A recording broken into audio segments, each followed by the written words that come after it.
So, I kind of forgot that I need to add cross bracing in here before adding all of this. There's kind of an order that you need to do stuff. You have to do this before you can do this, because this is what happens if you don't do stuff in order. You have to add this tubing, but this tubing's in the way. I could just go around this, but that doesn't make sense. That would look weird, and I'm not doing that. So ideally, the best way to do this is I need to cut this tubing off, which is not that hard. That's why I tack everything into place. Cut the tacks, cut this piece of tubing off, cut this off, even though I just put this thing on here. Then I'll add this tubing going from here to here. I'll put this back into place and then tack this bearing plate onto here. Then cut this piece of tubing off, have the tubing going from here down to that corner. Then I'll put this back into place. Then I can put this back into place.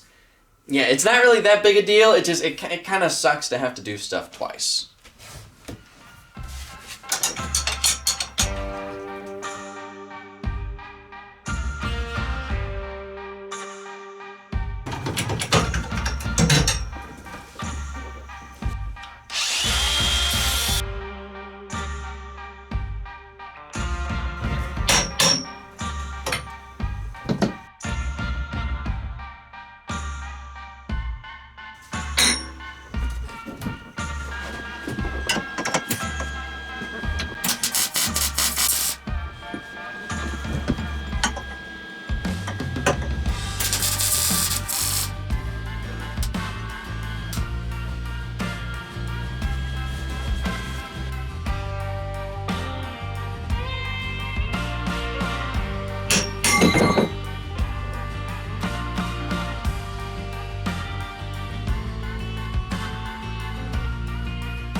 Alright, the cross bracing for the tail section is mostly done. I still want to do a little bit more to the very back as well as the bottom, but the sides are pretty much done for the cross bracing. This side looks, I don't know, it looks a little goofy having the chain stick out here and having, you know, this stick out a little bit more, but this is what I had to do to make this work. This side was a lot easier because I wasn't dealing with a chain or anything, but this one I had to bend out a little bit to miss the engine, but mainly I wanted to bend it up a little bit so I can make sure that I can remove the clutch cover without having to take the engine out of the frame. That's kind of really important. So, next thing is I want to work on the steering, or at least get the rack and pinion installed on this thing. Now, I've had this for a little bit. This is a rack and pinion off of a golf cart, and originally I was thinking, like, I think this will work. This one's kind of nice because it does have 5 inches of total movement back and forth, and it has this steering arm thing sticking out the side, which is kind of nice. But I'm looking at this and I'm like, is this strong enough? This is designed for a golf cart with 12-inch tires, not some big vehicle with 32-inch tires. Originally, I'm like, I think it'll be strong enough, I think it'll work, but then I'm like, no, we don't want to cheap out on steering. Steering is not something you want breaking in the middle of the woods, so I bought this on eBay. I guarantee we're not breaking this thing. This thing was like $300 on eBay, and this also, I'm not sure if this is the brand, but it says latest race, which is kind of cool, so yeah, we're just gonna have to modify some things on the front to get this thing to fit. Now, the only way for this rack and pinion setup to work, because originally I was thinking of doing a kind of totally different way of doing steering. but I've decided that that's a little too complicated, and I want to see if I can make a rack and pinion first work. Now, in order for this to work, I do need to move the front spool forward like 1.5 inches to 1 3/4 inches, which is, it's not going to affect the CVs. They're just going to be off by a little bit, and they're still going to work. They're still going to have plenty of steering. But mainly, I need to move this forward, so therefore I can mount the rack and pinion, so therefore the tie rods are in a straight line.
Alright, so I wanted to install the chain tensioners before installing the rack and pinion. Also, I wanted to make sure that this one makes it to where the chain doesn't hit this tubing and this one doesn't hit this tubing, so there's plenty of clearance between there and there.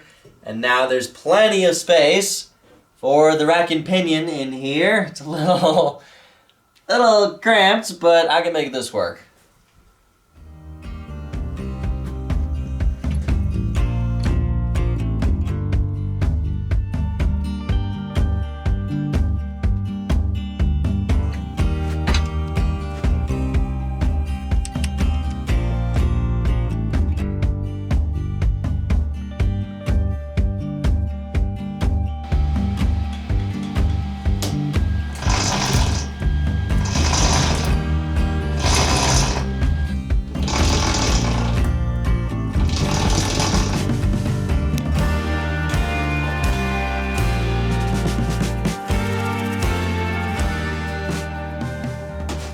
So we got the rack and pinion tacked into place. Now I've been staring at this for probably about an hour now, realizing why was I thinking that the rack and pinion had to be behind the spool in between the chains? I remember thinking, like, this is the only way that this setup's going to work. If the rack and pinion is behind the spool, move the spool forward, have the shocks in front of the CV axles, this is the only way that this setup's going to work. But now that I'm looking at this and realizing it would actually be a better setup and stronger, better for everything if the rack and pinion is in the front of the spool. That way we can move the spool back, we can move the shocks a little bit further back.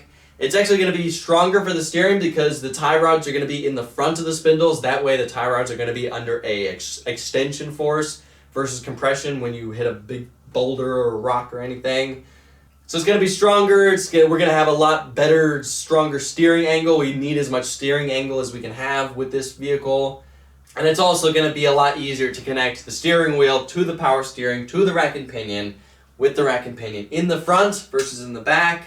But yeah, I can't figure out why was I thinking it had to be behind it. So now what I want to do is I kind of want to rearrange everything. Let's cut the shocks off. Let's cut the spool off again. Let's leave it off for now, and while I put the rack and pinion in place, I'll put the tie rods in place, get everything aligned perfect, get rid of any bump steer if there is any, then we'll put the spool back in place, then we'll put the shocks in place.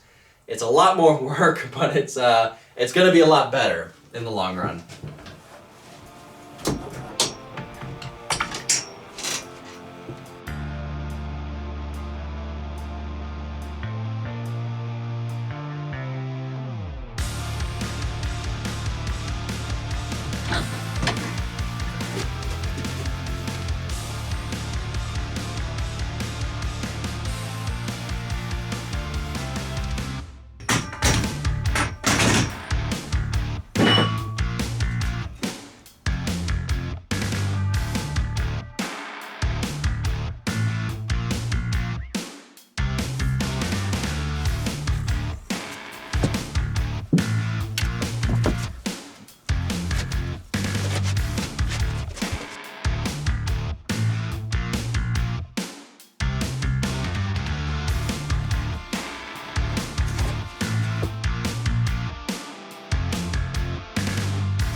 So now I'm thinking that this setup is not really gonna work. Unfortunately, it does make it to where the tie rods are in a straight line, but it now makes it to where the CV axle is at a ridiculous angle.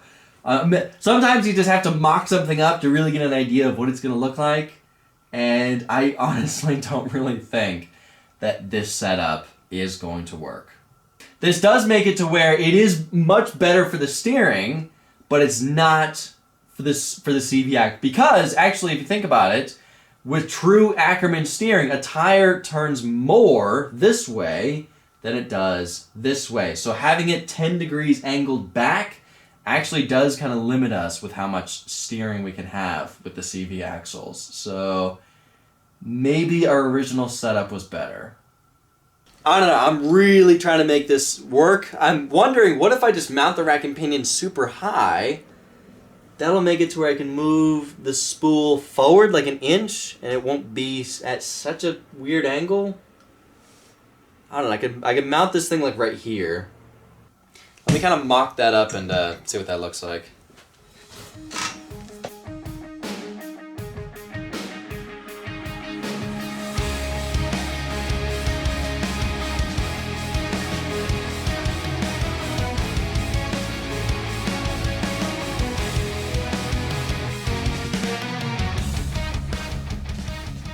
So I think I can make this work. It's gonna be a bit tricky. I'm gonna put the mounts for the heim joints onto the spindles, get the tie rods in place. I'm really curious, like, how far can I move the rack and pinion forward and get the tie rods off of a straight line? How far forward can I move it without creating any weird bump steer issues or Ackerman steering issues?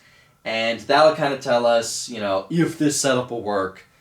And we could always go back to plan B of move the rack and pinion to behind the spool, and because I'm pretty sure that'll work. Because I'd rather have the CV axles at an angle forward than back, but because having the rack and pinion in front of the spool, that's better for the steering, but it's not better for the CV axles.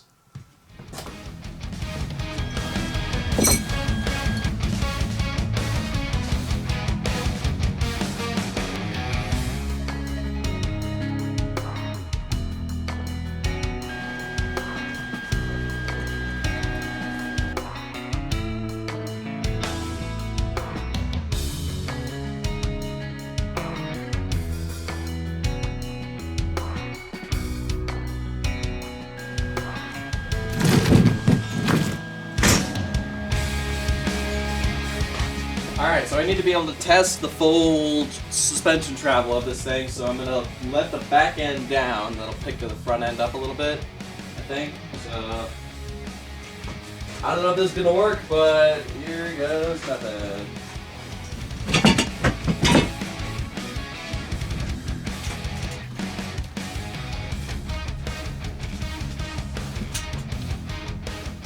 Wow, look at that. It's holding. It's a little sketchy, but it's holding.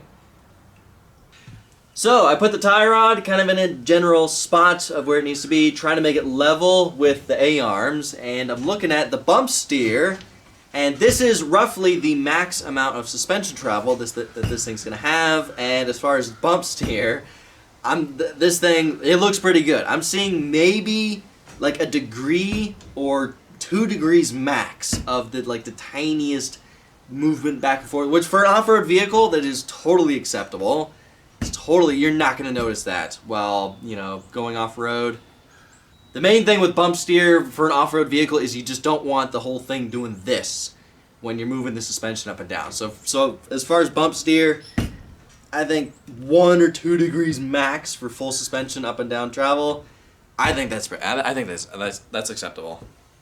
So let me put this frame back down. Let me put the tie rod on the other side, kind of mock it up for both sides, and then test it again to make sure that there's no bump steer.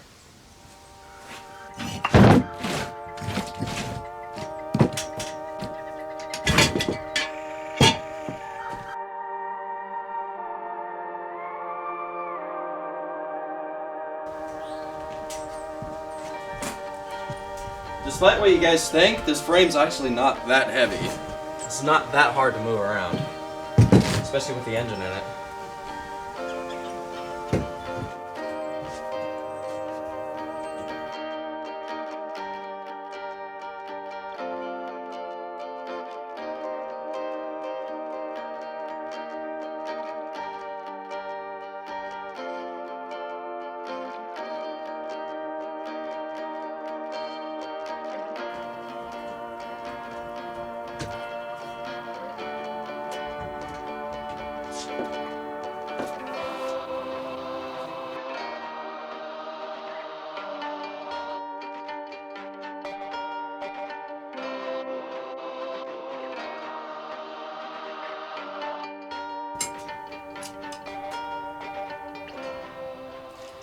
Alright, so I finally got this to, I think, a good point. It's trying to find a fine line between having proper Ackerman steering, not having any bump steer, because I'm realizing the farther forward I move the rack and pinion, the less Ackerman steering this has. Therefore, I have to bump these hind joints that are connected to the spindles. I have to bump them further out, but the further out I'm making it, it's now creating slight bump steer issues, so I can't go too far.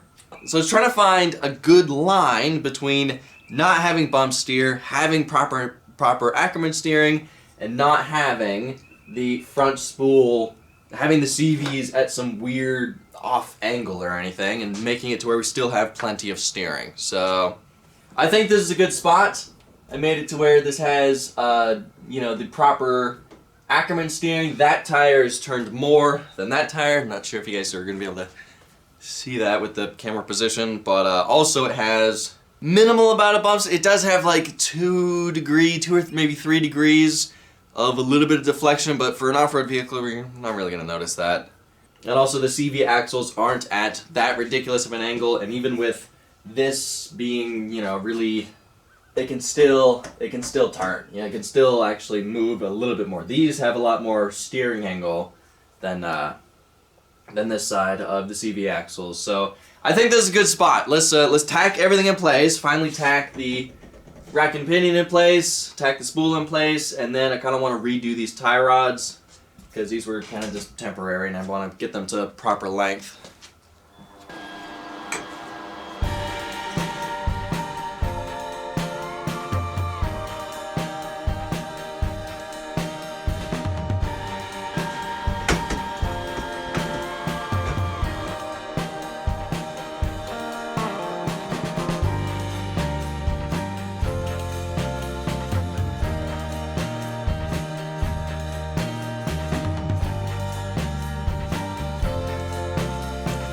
Yeah, look at that. That's a little bit close, but I think it'll be fine. There's still room for the U-joints.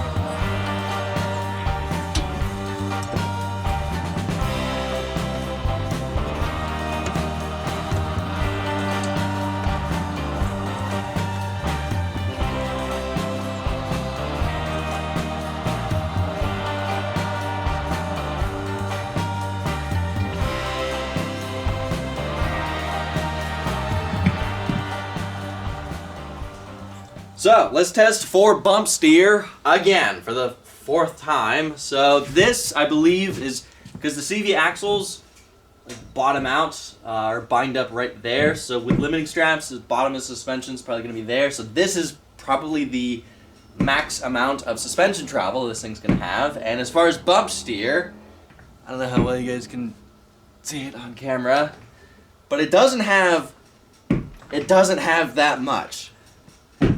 It has a little bit, I'll be honest. There's a slight bit of bump steer, but for an off-road vehicle, it's not that bad. And I'm going to say this again. For an off-road vehicle, having slight amount of bump steer, you're not going to notice, especially when you're primarily riding on dirt, sand, gravel, loose traction surfaces. A slight amount of bump steer isn't the end of the world. So, and this maybe moves like 2 or 3 degrees max. I mean, you can barely see it. I don't even know if you guys are gonna be able to see it on camera, but it does move a tiny little bit. But I'd say that's acceptable for a vehicle like this. And some of you may be wondering why, when I'm turning the CV axles, why is the hub not turning as well? That's the whole point of, you know, it's supposed to turn the hub, but I don't have the lockers installed on this yet. I can never remember what they're truly called, but I think it's like momentary pulsed vacuum locking hubs or something like that, and I haven't installed them yet. Once we install them and lock them in place, then when we turn the CV axles, then the hubs will turn, but I don't have the locking hubs installed on here yet, so therefore the CV axles can turn and the hubs don't turn with it yet. All right, so let's put the chain back on. Now I obviously did have to shorten it because we moved the spool closer in.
Yeah, this thing's definitely gonna need power steering.